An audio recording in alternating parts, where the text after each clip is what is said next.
السلام عليكم. النهارده ان شاء الله هنعمل حاجه حلوه قوي، بما ان النوتيلا مقاطعه فهنعملها في البيت بطريقه حلوه قوي وبسيطه. تعالوا بقى نسمي الله ونشوف المقادير والطريقه. معايا هنا الخلاط والمكونات. معايا كوبايه سكر، نفس الكوبايه هعايرها لبن بودر، بنفس الكوبايه برضو كوبايه لبن حليب،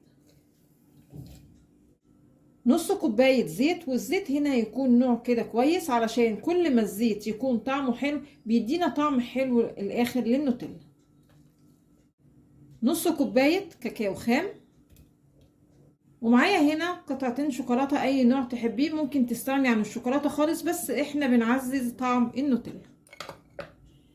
والشوكولاتة اللي انا حطيتها تكون طرية بدرجة حرارة المطبخ، علشان وانا بضرب المكونات يعني في الخلاط السلاح ما ينكسرش.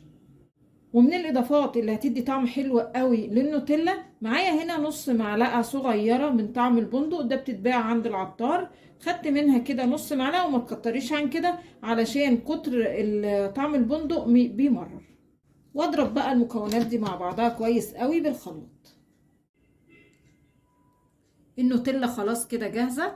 بصوا قوامها حلو ازاي.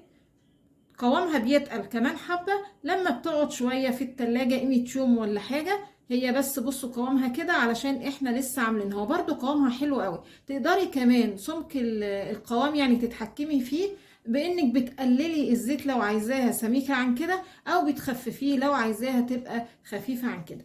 تعالوا بقى نسمي الله ونعمل كده سندوتش ونشوف ايه الاخبار. بصوا جميلة جدا.